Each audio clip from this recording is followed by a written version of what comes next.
Guácara Podcast. Yo decido entonces copiar los conjuntos completos de cada uno de estos sitios. Hay distintos conjuntos dentro de la Cueva Clara y entonces empiezo a estudiarlo y veo que se repite desde el punto de vista estilístico todos los petroglifos. O sea, no son los mismos, pero se repiten el estilo, pero tú tienes rostros con distintas expresiones que tienen penacho o no tienen penacho. Otros tienen brazos abiertos y otros no tienen. Pero si te pones a ver desde el punto de vista del grosor de las incisiones y de la combinación de estos elementos, podríamos decir icónicos, son los mismos, desde las canoas hasta arriba. Llegué a la conclusión de que todos los petroglifos, las pictografías, tanto del cauce bajo, del río como los de arriba, son de la misma época. Todos son taínos y son taínos tardíos. La cosa es que Cueva Clara para mí sigue siendo una de las cuevas más importantes.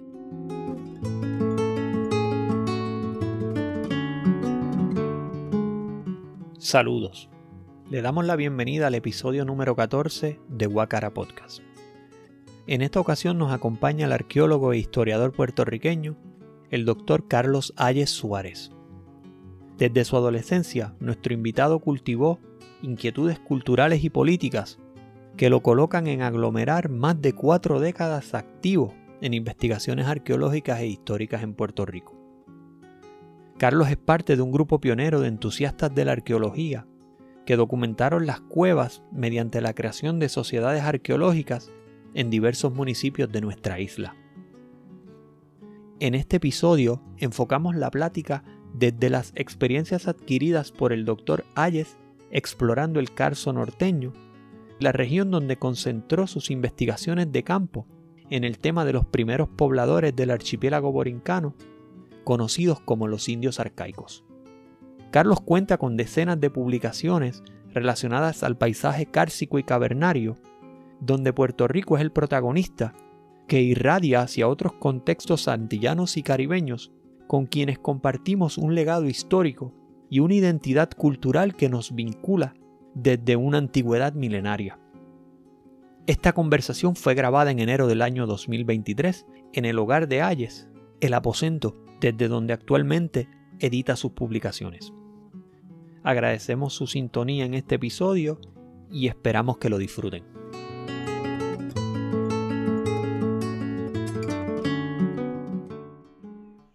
Carlos, muchas gracias por recibirnos en tu hogar para conversar con Guácara y tener este espacio para conversar sobre tu amplia carrera profesional como arqueólogo en Puerto Rico.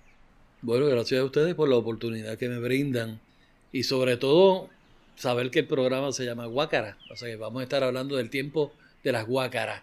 Como decían antes, había un amigo que decía que eso era parte del refranero taíno porque hacía alusión a la época en que los primeros pobladores del archipiélago vivían en cuevas.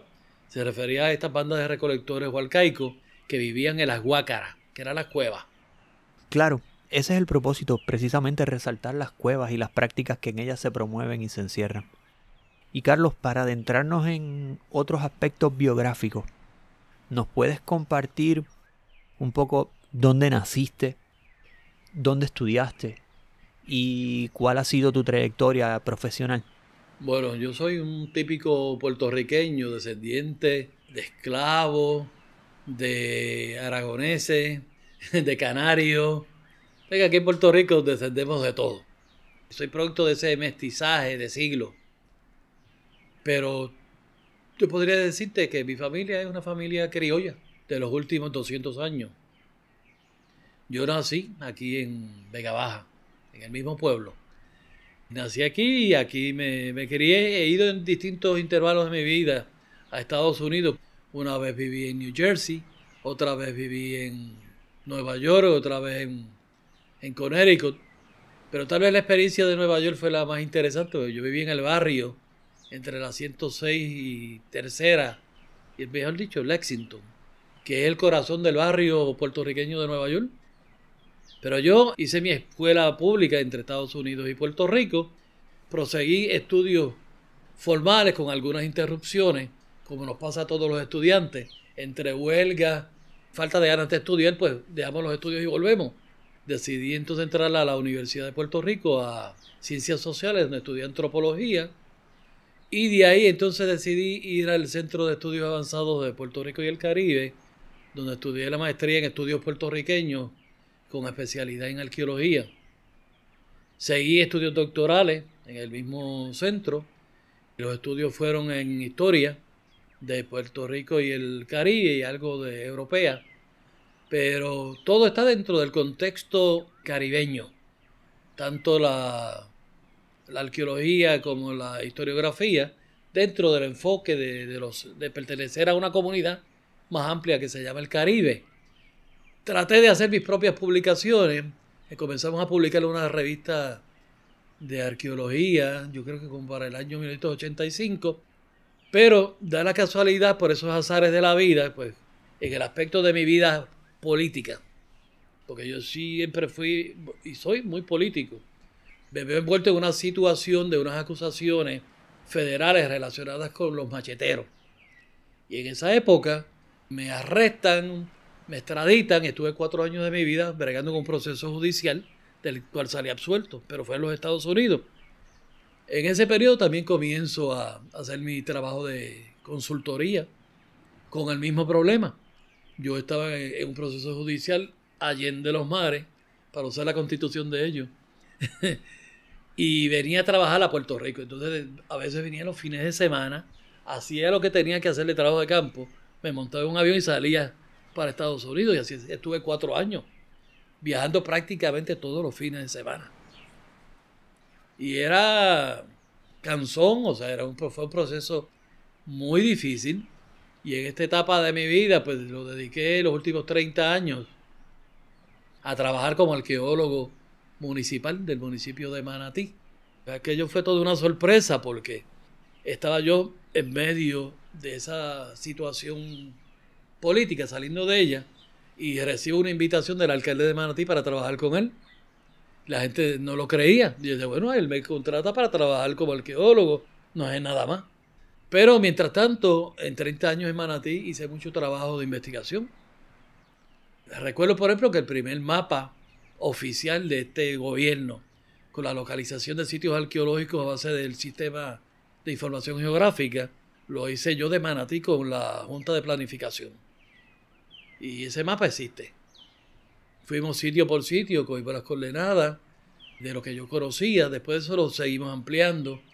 Tal vez las investigaciones arqueológicas más importantes que hice en Manatí fueron la excavación del sitio de Tortuguero, a la orilla de la playa de los Tubos, y las excavaciones en la zona histórica de las ruinas de unas casas del siglo XIX en la parte norte de la plaza.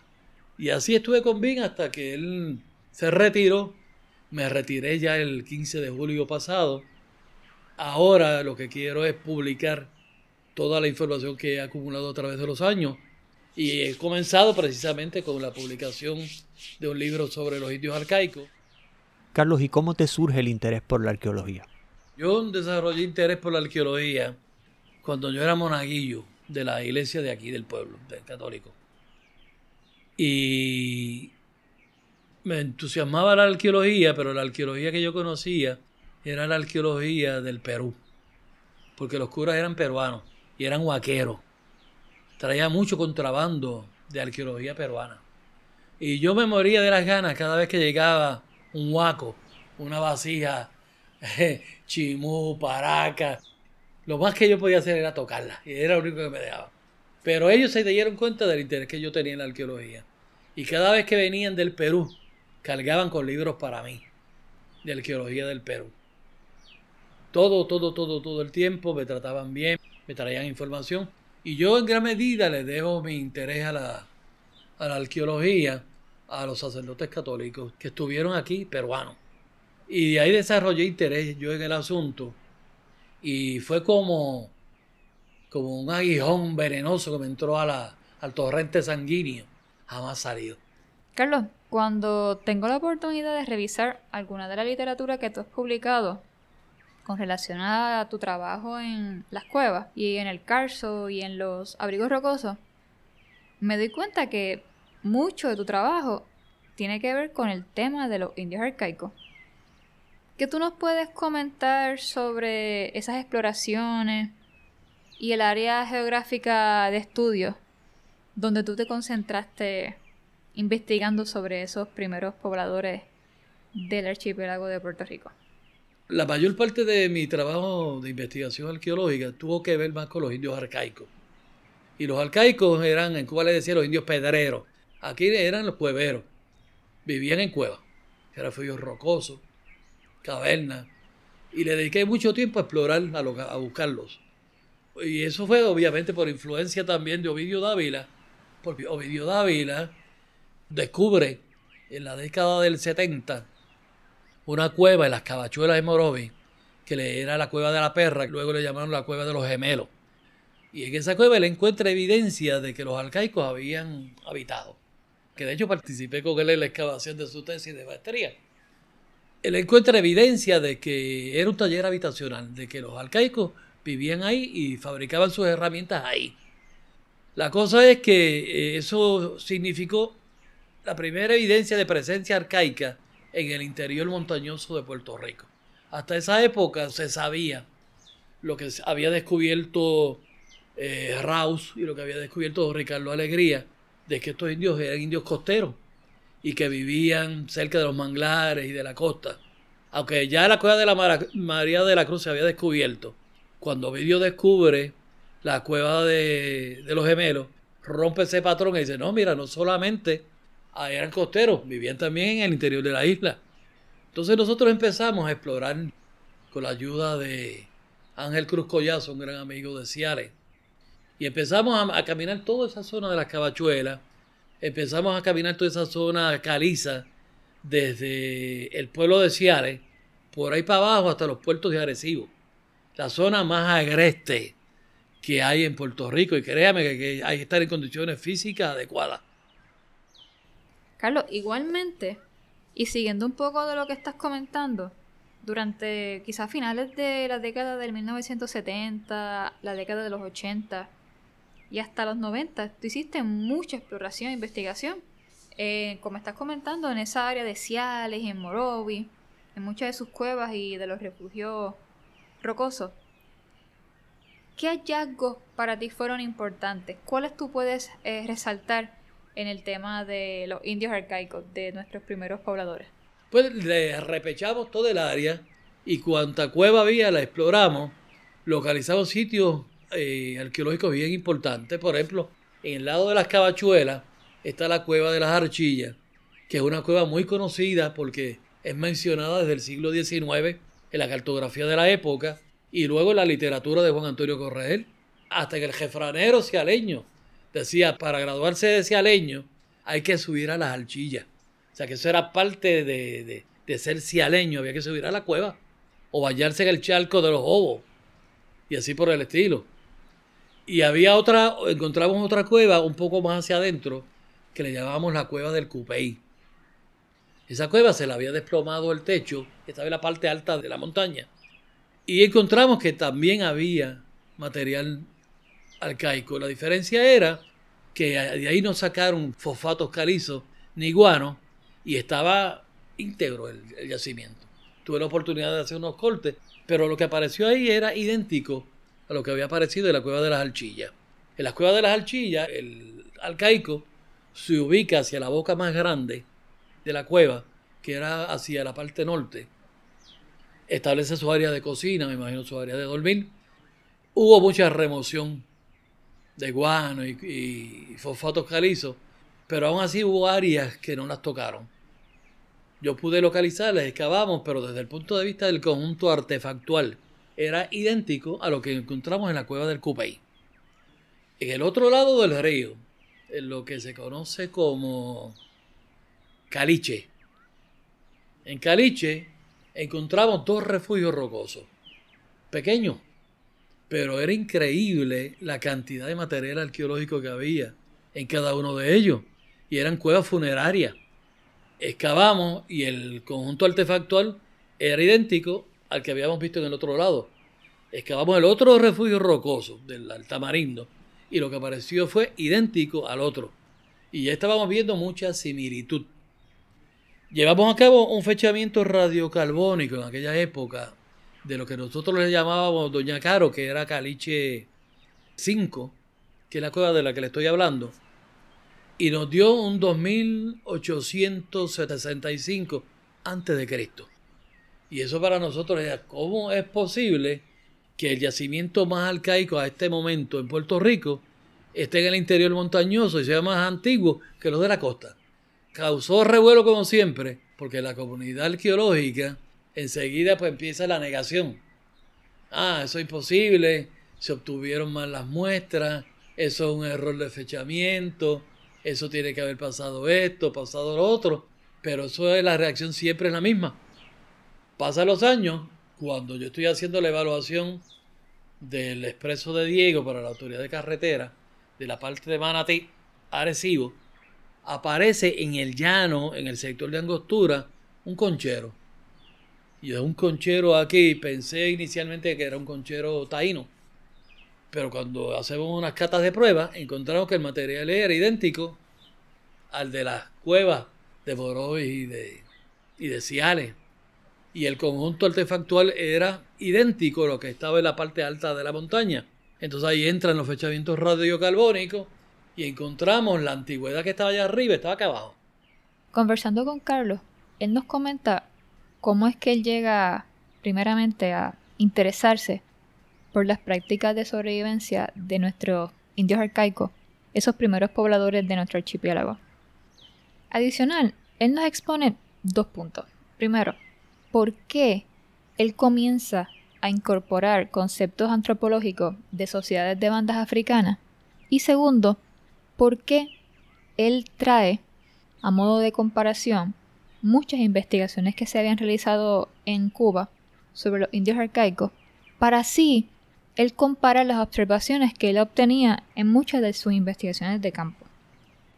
Para el Dr. Ayes, las herramientas que él localizaba en las veredas y en las cuevas y en los abrigos rocosos señalan algún tipo de segmentación desde un campo base hacia el interior calizo de Ciales, donde él concentra muchas de sus investigaciones, lo que demuestra para él que se traza cierto sentido de territorialidad del área geográfica, dado a lo que él entiende que ha sido la utilización del paisaje kárstico. Entonces, cuando empezamos a llevar a cabo esa interpretación de qué era lo que estaba sucediendo, empecé a aplicar una serie de conceptos que aquí, pues, por timidez quizás la gente no lo hacía, pero yo había estado estudiando mucho la antropología de las sociedades de banda, sobre todo las africanas, los Kunsan, otros grupos, por ejemplo, en Sudamérica como los Guayaki. Donde quiera que había bandas de recolectores, me metí a estudiar la literatura para ver cómo era que estaban estructurados socialmente, ¿verdad?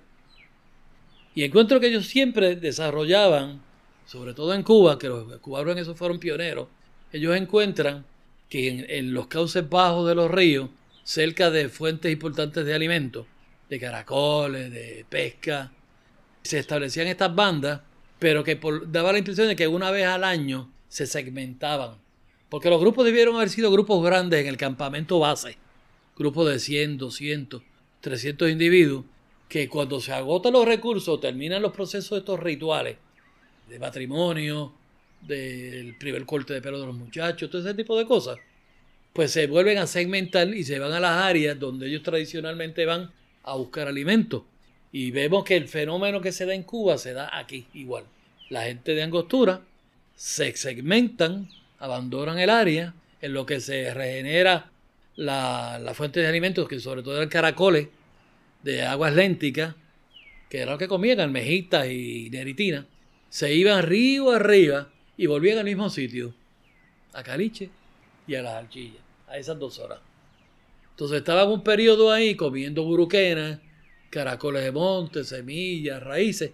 Cuando se agotaban los recursos allá, que ya sabía que acá estaban los caracoles más en grupo, abandonaban sus áreas y volvían al campamento base. Y esa era la historia de la vida de ellos todo el tiempo. Cuando nosotros observamos eso por primera vez fue cuando comenzamos a explorar toda esa región, pero todavía no entrábamos en el área de las excavaciones ni en las cuevas. Pero a lo largo de las veredas, que la gente le llamaban trillos de indios, caminos de indios, que definitivamente eran veredas indígenas, encontrábamos tajadores Casi siempre procurábamos ubicarlos donde aparecían y aparecían un montón de tajadores a lo largo de los trillos indígenas. Nosotros decíamos, esto es un indicador territorial. O sea, el individuo necesita picar unos bejucos para hacer una canasta, los pica y deja su herramienta en el sitio. Se sabe, por ejemplo, que tenían una noción de territorialidad, aunque vaga, pero la tenían, porque ellos sabían que quienes usufructaban ese terreno eran ellos. Nadie más, porque dejaba las herramientas. En una oquedad de una cueva tú podías encontrar de momento un tajador, una herramienta de piedra que se utilizaba para cortar madera o raíces, pero era puesta así. O una almeja de caracol que lo utilizaban para quitarle la cáscara a la yuca o a la yautía, ese tipo de tubérculos, o los lerenes. Y si tú dejas eso guardado es porque tienes la intención de volver. Tú no dejas abandonado tu ajuar lítico. Entonces, cuando excavamos entonces en Angostura, encontramos en sitios donde habían hecho hoyitos en el piso y habían enterrado su ajuar lítico con la intención de volver y recuperarlo. Y eso evidencia en gran medida el sentido de territorialidad que tenían. O sea, este territorio es nuestro, no es de nuestra propiedad, porque estamos hablando de una sociedad tribal comunal que no tiene noción de propiedad privada, pero sí el uso. Este terreno lo usamos nosotros y si tú quieres usarlo, te vas a meter en un lío con nosotros peleando. Porque aquí están nuestras buruquenas, nuestros bueyes, nuestros caracoles. Eso de las herramientas también es importante uno enfocarlo desde el punto de vista del materialismo histórico. Yo soy marxista, yo trato siempre de que cuando hago una investigación marcarlo dentro del concepto del materialismo histórico, ¿no? Y cuando entramos en términos de modos de producción y objetos de trabajo, nos damos cuenta, por ejemplo, que la herramienta dentro del conjunto artefactual paleolítico o mesolítico no tiene ninguna importancia. O sea, la única importancia que tiene la herramienta es como medio de trabajo. Tú utilizas la herramienta, haces lo que vas a hacer, pero la herramienta en sí no vale nada dentro del proceso productivo. Lo importante dentro del proceso productivo es el producto y la plusvalía. Por eso es que tú ves que los yacimientos consisten en un gran amontonamiento de herramientas. No importa, la herramienta no me interesa, mi objeto no es la herramienta, mi objeto es lo que me voy a alimentar, lo que voy a tallar. Por eso es que siempre la herramienta también se deja, porque es lo que menos valor tiene dentro del proceso productivo. Cuando tú lo pones desde ese punto de vista, entiendes por qué las herramientas aparecen todas juntas. Y entonces todo hay una ciencia detrás de eso. Carlos nos comparte que desde su perspectiva, estos primeros pobladores de Puerto Rico, los indios arcaicos, eran seminómadas. Y eran grupos mucho más complejos y organizados que los que se pensaba hasta el momento. Y entonces eran gente, por ejemplo, que eran seminómadas porque en cierta medida la cueva o el refugio rocoso le daba el sedentarismo que necesitaban. Porque muchos grupos, por ejemplo, de estos en África, que son nómadas, es porque no hay forma de ser sedentario. Están en un sitio, hacen una vivienda de ramas que se les va a secar y se tienen que mover. Pero en este caso ellos llegan, por ejemplo, a Caliche, en Ciales, y tienen un refugio rocoso que yo hoy en día pongo un catre en el sitio y me atrevo a quedarme allí. Limpio, bien ventilado, si llueve no se moja. Y en esa época ellos descubren las posibilidades de esos antros subterráneos. Pero eso que te acabo de mencionar es bien importante, porque cuando vamos a la teoría arqueológica en Puerto Rico y vemos investigadores como el doctor Irving Rouse, que para mí es uno de los grandes investigadores de la isla, ellos todavía no tenían esa información y planteaban en aquella época que estos grupos no tenían una noción de territorio, que estos grupos no tenían cementerio, que estos grupos no hacían gran uso de adornos corporales. Y según van adelantándose las investigaciones, hemos encontrado que sí usaban adornos corporales, hemos encontrado que tenían cementerios, hemos encontrado que usaban estos refugios como vivienda, porque es como pasa cuando se van a cabo las prácticas funerarias.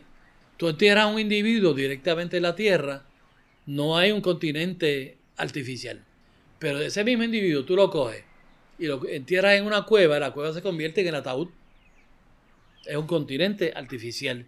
Y había una tendencia a enterrar en cueva, que la cueva se veía como parte de una prolongación de la vida de los individuos, porque no los dejaban al garete, los enterraban en cuevas donde había unos continentes artificiales y ellos saben dónde estaban los individuos. Y ahí mismo podían llevar a cabo también exhumaciones y parte de los huesos esos que sacaban los utilizaban para preparar adornos, cualquier tipo de arte, o los utilizaban para volver a enterrarlos, lo que se llama en la arqueología enterramiento secundario. O sea que eran sociedades más complejas de lo que estamos pensando. Sabemos que llevas muchas décadas trabajando e investigando y que tienes muy claros cuáles son tus áreas de interés, pero sospecho que no eras un individuo aislado trabajando, sino que ya venían organizándose en sociedades o grupos arqueológicos, probablemente desde la década del 70, mitad de la década del 70. ¿Nos puedes conversar cuál fue la relevancia de trabajar organizadamente a través de sociedades o grupos arqueológicos? Ese año de 1975-76 fue decisivo dentro de todo este proceso que tú señalas. Se crea una junta bicentenaria para conmemorar el bicentenario del pueblo de Vega Baja. Se crea una comisión de arqueología a la cual yo pertenecí desde que se creó, siendo todavía estudiante de escuela superior. Y decidimos entonces, cuando estaban pasando las efemérides, teníamos tanto entusiasmo que nos planteamos la posibilidad de continuar haciendo trabajo, aunque no estuviese la Junta Bicentenaria. Decidimos hacerlo, pero entonces teníamos amigos. Yo empiezo a estudiar en la Universidad de Puerto Rico y allá conozco en antropología dos personas particularmente. Edgar Otero López, que era de Ciares, y el otro que era de Lares, Francisco Torres López. Y los dos les entusiasmó tanto la idea de organizar el grupo. Hablamos de la dinámica que teníamos, nos dimos copia del reglamento, tratando de frenar y de reglamentar un poco la cosa que no fuera el garete. Y decidieron que con ayuda nuestra organizar grupos en Lares, que era la Sociedad Imamón, y en Ciales, que era la Sociedad Guayacán. En esa época se organiza también la PAM, que la organiza Roberto Martínez en Morovi. Y se organiza la de Salinas de la Beino, en Salinas, por allá. Y otra que surgió en Arecibo. Ahora en Utuado, que se llama la Sociedad Bayrex.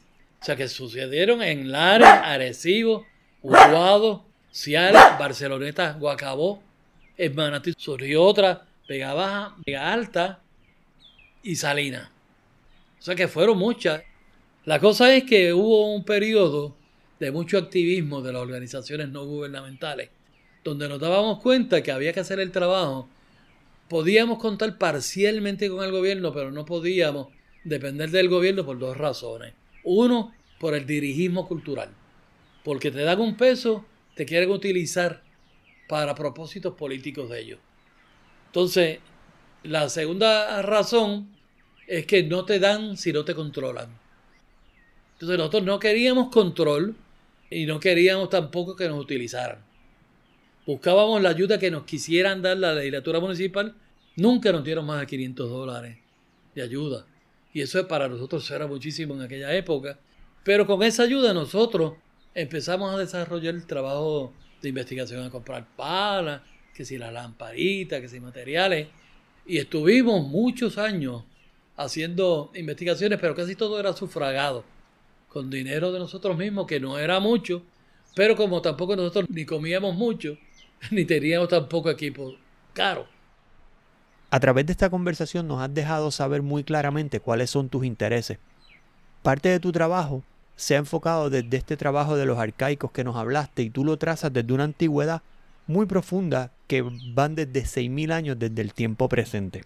Pero también sabemos que las cuevas no se limitan al uso de estas sociedades, sino que también sobre las cuevas y esos mismos contextos se ha desarrollado la jibarería, se desarrolló el cimarronaje, se desarrollan prácticas espirituales.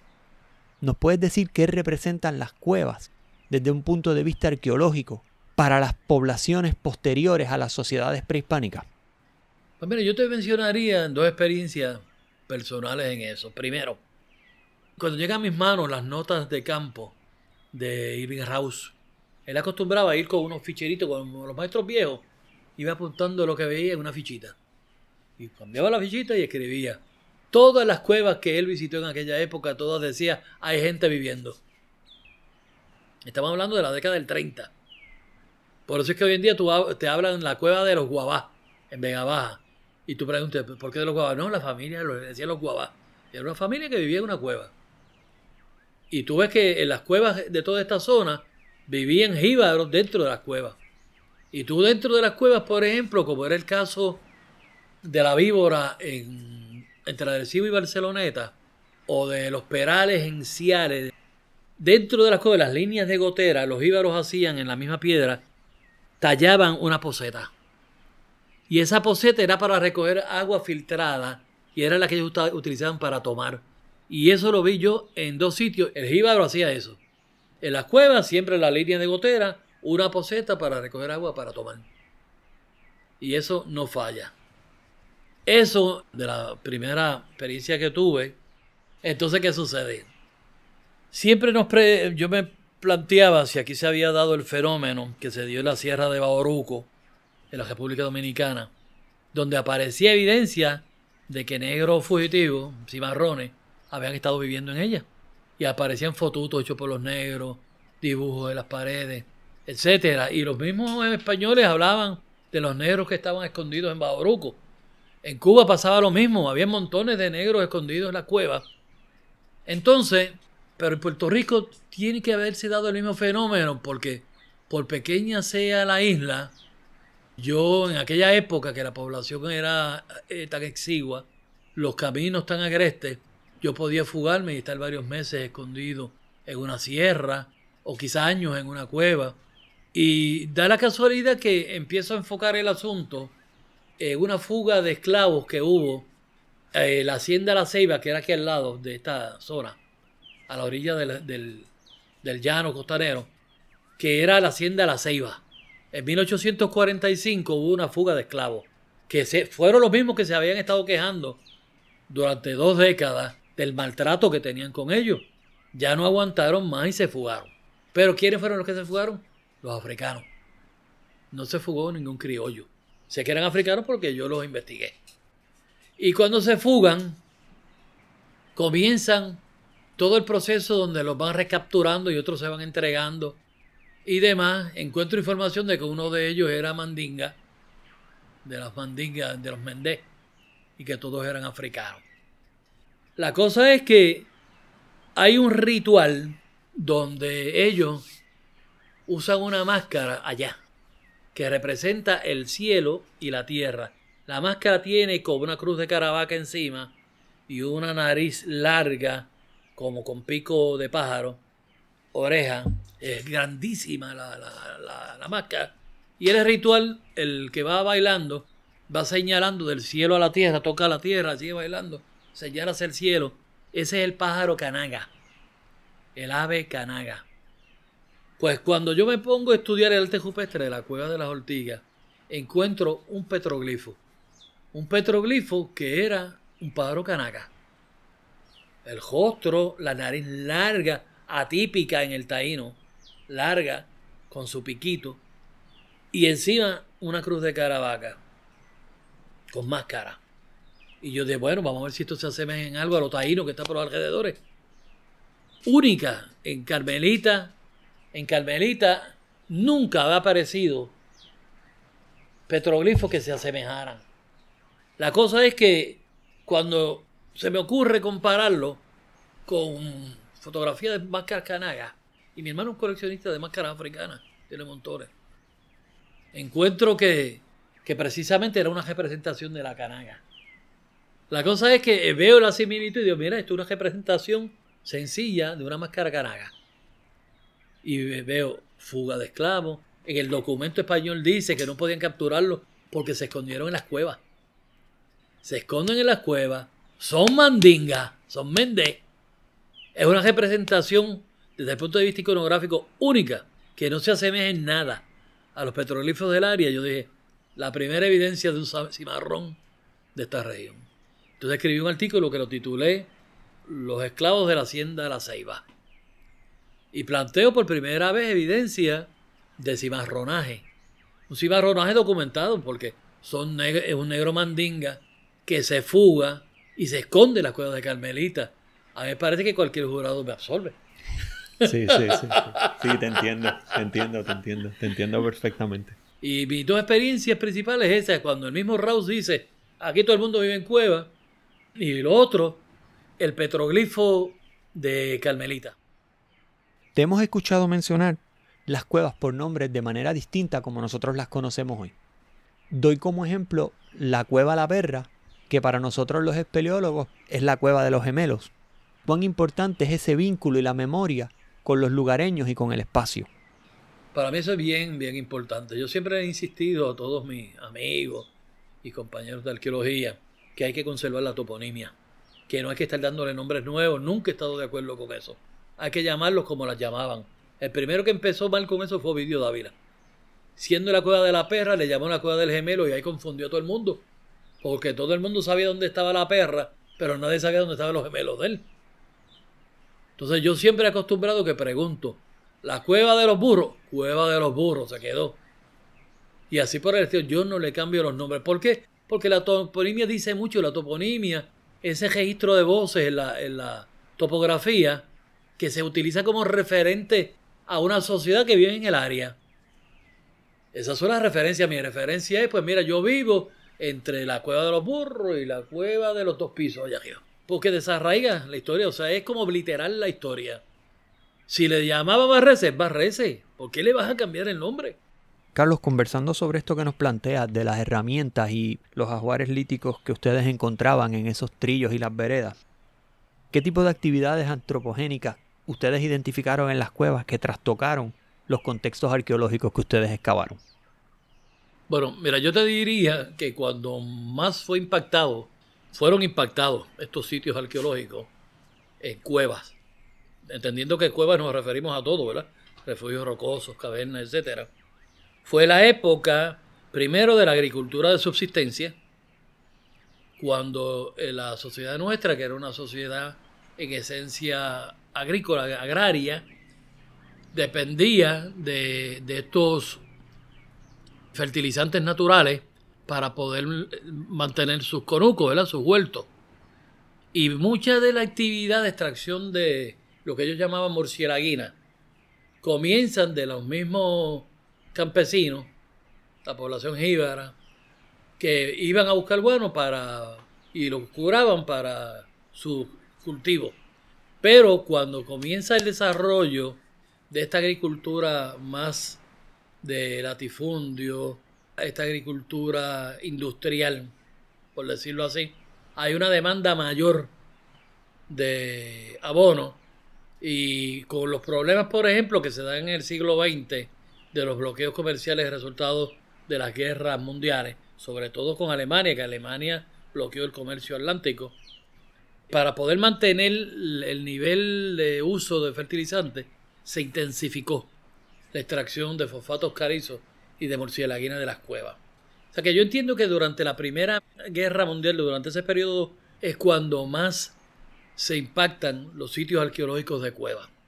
Entonces comienzan a dañarse la mayoría de los sitios arqueológicos que tenían guano en ese periodo. Yo no creo que fuera antes lo hubo, pero fue en menor escala, sino que fue durante ese periodo. Pero yo siempre he creído que el impacto grande fue durante la Primera Guerra Mundial. Carlos, ¿y qué se puede hacer cuando el contexto te presenta ese tipo de retos? Yo lo que entiendo es que si hay cuevas que los contextos están un poco alterados, hay que tratar de hacer unos cortes para tratar de encontrar parte de la estratigrafía original. Entonces es posible que tengas un hoyo enorme aquí, pero tienes una esquina que está intacta, o 2 esquinas, hacer unos cortes bien controlados, llegar a la capa fosilífera, para usar eso como récord de lo que aparece suelto. Y en la arqueología es fácil porque, por ejemplo, las herramientas de piedra tallada, si ya tú identificas cuáles son las industrias líticas que están, las puedes asociar a unos estratos. Y los fósiles están en el substrato, que no es tan difícil tampoco. Carlos, uno de los primeros trabajos que yo tuve la oportunidad de revisar, que tú habías escrito, fue la prospección arqueológica de la Cueva Clara del sistema cavernario de Agua Buena. Específicamente, sabemos cómo esa cueva tiene mucha evidencia de uso humano y en ella pues podemos incluir la extracción de guano o de fosfatos calizos. ¿Cómo tú, siendo arqueólogo y conociendo esto, cómo tú pudiste superar todos los retos que puede implicar estar excavando en una caverna que tiene tanto impacto por el humano? Sí, mira, por experiencia yo sabía que la mayor parte de la actividad de extracción de guano se hacía en el interior de la cueva donde viven los murciélagos. Por eso es que cuando Ovidio descubre Cueva de la Perra, donde aparece el yacimiento es en la boca, hacia abajo, hacia afuera. Cuando yo estoy en la Cueva Clara, el yacimiento está hacia donde sale el río y en el otro lado cuando uno va para la cueva oscura. El resto de la cueva, el suelo es estéril por completo. Entonces yo sabiendo eso, hago unas catas para ver si había material bajo la superficie. Y encontré que todo el suelo era suelo, como nosotros lo decimos, estéril, que es que no hay material arqueológico humano, clastos antrópicos. Y entonces que decido que encuentro en la boca que da hacia la cascada del río, veo un área que hay un suelo intacto, que hay bocas de buruquena, y yo decido excavar ahí. Cuando excavo estaba intacto. Y no solamente eso, encuentro que el componente era arcaico. Que eso todavía me vuelven los transistores, porque no se hablaba de un arcaico en el valle húmedo de Cagua. Entonces encuentro un arcaico y digo, aún así vamos a fechar. Se hicieron 3 fechamientos radiocarbónicos que coincidían con el segundo milenio, bien común en los sitios arcaicos de esta región.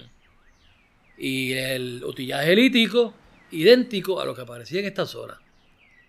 O sea, evidenció que teníamos un sitio arcaico en esa cueva en la salida.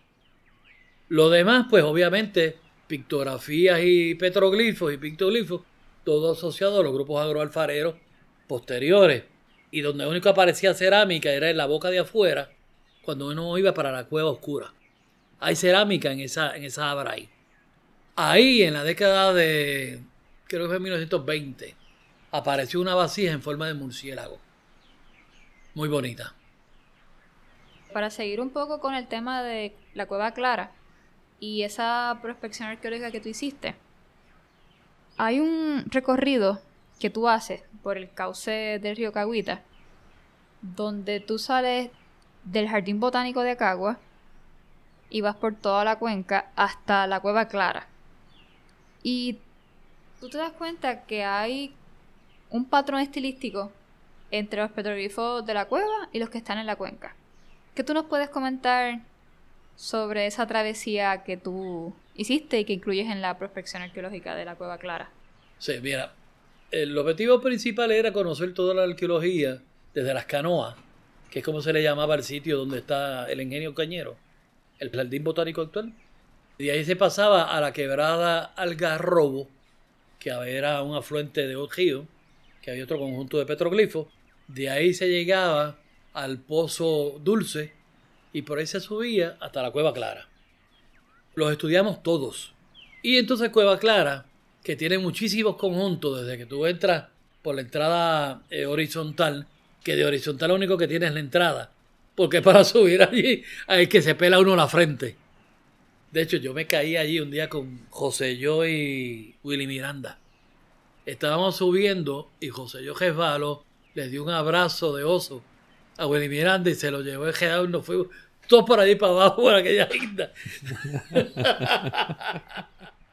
Y entonces yo lo que me estaba planteando era qué relación podía haber desde el punto de vista estilístico y por ende siguiendo un poco a Mónica Fraseto, que fue una arqueóloga norteamericana que vino aquí a Puerto Rico. Con eso en mente nos planteó por primera vez que para estudiar el arte rupestre debía hacerse en conjunto.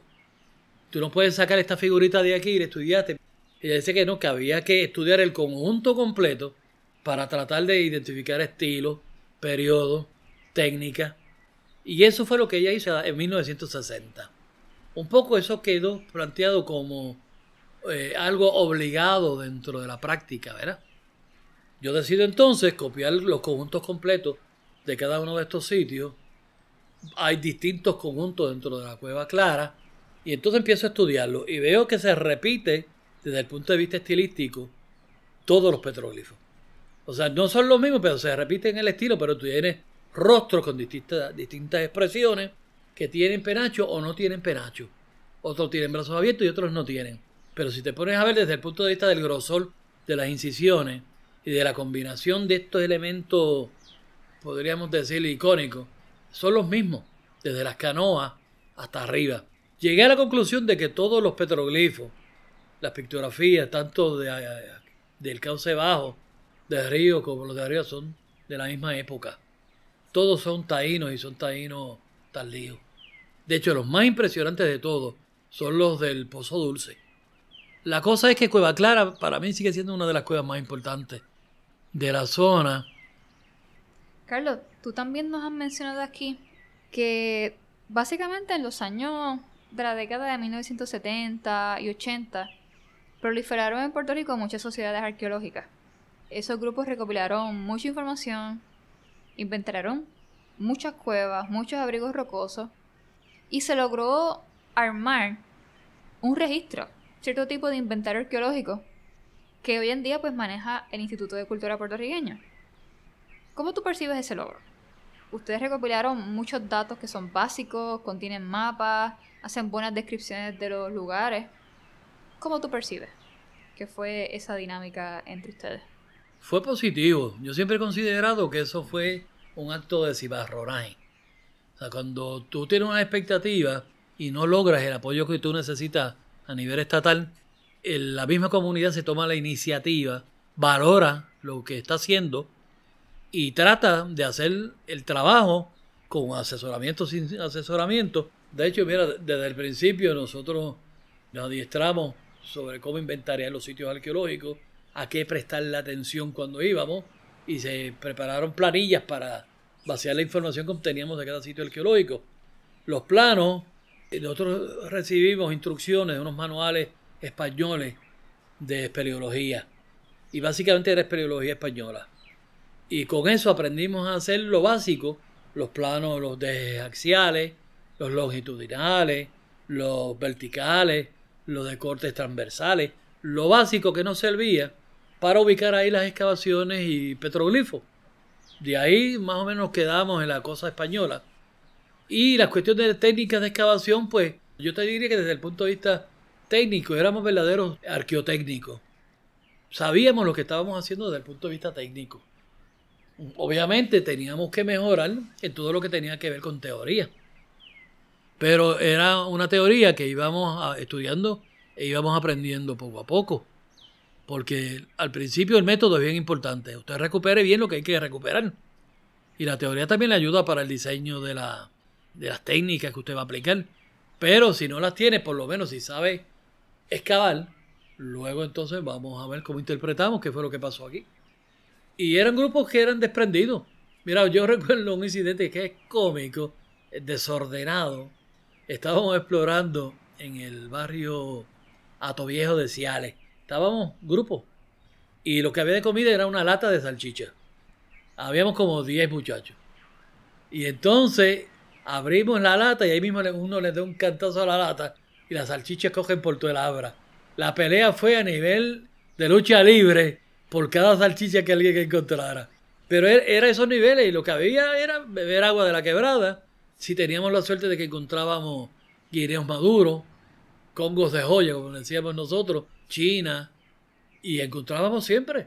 Y lo último, cuando descubrimos la quebrada, esa quebrada tenía camarones y guábaras. Pues cuando acampábamos, las pescábamos y entonces comíamos por la noche guábaras y camarones. Carlos, ¿y por qué seguían? ¿Qué los inspiraba? ¿Qué los motivaba a no detenerse? Yo te diría que eran dos factores. Uno, primero, un impulso de juventud. Nosotros podíamos estar como la mayoría de la corriente de la juventud de aquella época, en el baile, en las cajeras de carro, pero nosotros que no teníamos scout tampoco por el lado, no habían boy scout que dijeran que pudiéramos meterlo, pues se nos presentó como una oportunidad bien buena. Una oportunidad bien buena para hacer escutismo. Yo creo que el escutismo era lo más que nos movía. Segundo, vamos conociendo y nos vamos dando cuenta de la importancia que tenía, uno en mayor y otro en menor grado.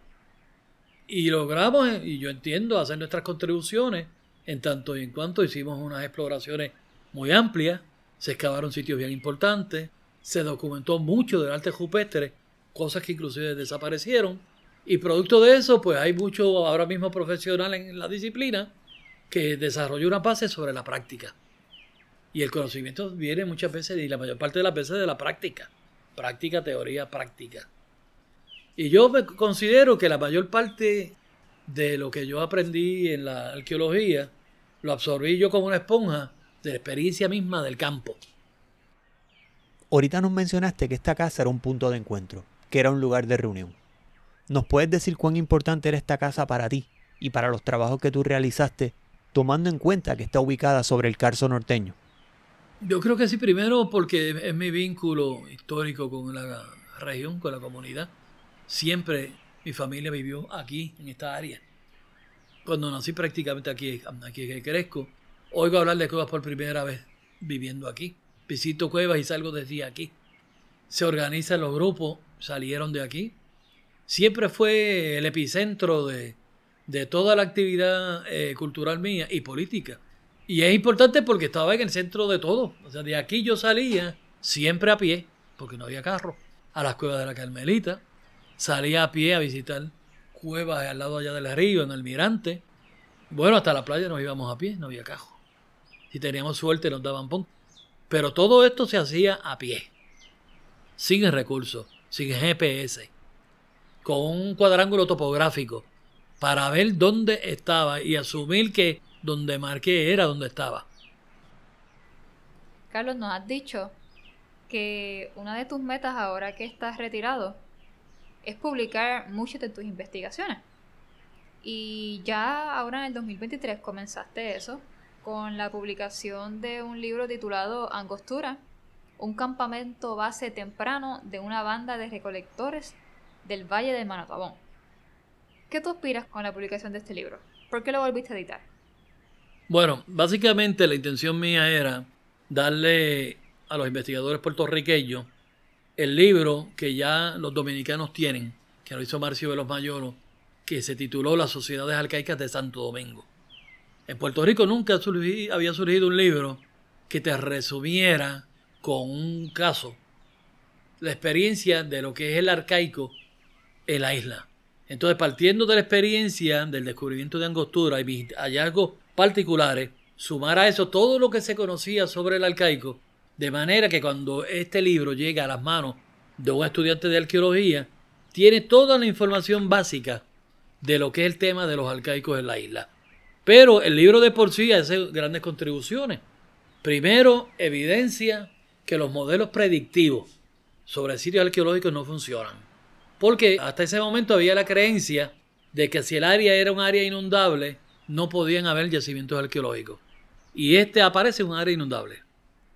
Ahí rompió el esquema. Pues no aplica entonces esto de estar aplicando modelos predictivos para localizar yacimientos arqueológicos. Descubrimos, por ejemplo, que al igual que en Cuba, las bandas eran numerosas, pero se segmentaban desde un campamento base y recorrían un territorio con un buffer zone como de unas 15 millas en sus actividades de recolección, y caza y pesca. Eso no se había establecido para Puerto Rico. Evidenciamos actividades de intercambio comercial con la región suroeste de la isla. Bien importante. Evidenciamos el uso de adornos corporales y de la existencia de cementerios. Evidenciamos también que tenían una noción ambigua de territorio, pero que la tenían. Una serie de nociones que hasta entonces la gente pensaba que podían tenerla o no tenerla, pero esta investigación evidencia que sí, en efecto, tenían esas nociones. Espero que esa sea una entre muchas valoraciones del libro y de las aportaciones principales. Aparte de que presento al final un catálogo de todos los tipos de herramientas que fueron descubiertas en el sitio mediante la técnica del dibujo. Aquí están todos los objetos que aparecieron en el yacimiento de Angostura dibujados, no a escala, pero tiene una referencia. Esto sirve para que cuando cualquier estudiante o arqueólogo esté excavando en otro lugar, encuentre un objeto y le sirve para tratar de identificar las herramientas. Porque yo me considero un especialista en la piedra tallada. Y es una de las áreas que quise vaciar aquí. Carlos, nos has hablado mucho de tu entusiasmo y se nota y lo podemos percibir cuando hablas. ¿Qué recomendación tú le darías a una persona que quiere estudiar arqueología y desea concentrarse en las cuevas y en los abrigos rocosos como su objeto de estudio? Yo creo que debe bregar mucho con los aspectos técnicos. Por ejemplo, debe dedicar mucho tiempo a la cartografía. Eso es básico y esencial. Cartografía, debe dedicar tiempo a la espeleología. Yo me acuerdo aquel manual de Dato Pagán Perdomo de la República Dominicana. Estupendo. Eso para mí fue lo primero que me cayó en las manos. Después de eso yo conocí a Antonio Núñez Jiménez de Cuba. Y para mí fue otra experiencia. Empieza a hacer tus observaciones por escrito. Y obviamente recurre a lo que ya se ha hecho. No solamente a nivel local, sino también, por ejemplo, en España, Francia, hay trabajos de cuevas buenísimos. Yo pertenezco a los que me gusta la arqueología como ciencia histórica. Yo siempre he sido humanista. Yo no estudié arqueología pensando jamás en ganarme un peso con la arqueología. El problema que hay, y me atrevo a decirlo así, es que hay muchos que ven en la arqueología la posibilidad de un trabajo. Y si tú lo ves como un trabajo, no tienes posibilidades. Yo sí les recomiendo que de verdad tienen que estudiar todo lo que se ha hecho. No despreciar nada, someter a prueba todas las cosas. Pero deben buscar experiencia con otra gente que trabajen en las cuevas, compartirla. Carlos, te agradecemos mucho esta conversación. Muchas gracias por recibirnos en tu hogar y ha sido un verdadero placer para nosotros conversar este rato contigo. Muchas gracias. Para mí es un honor el poder participar de su programa. Gracias a ustedes y bienvenidos.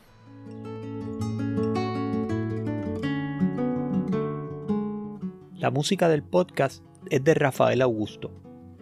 Para conocer más sobre su segunda producción, Albor 2, y sus nuevos proyectos, pueden seguirlo en Instagram como Rafael Augusto Music.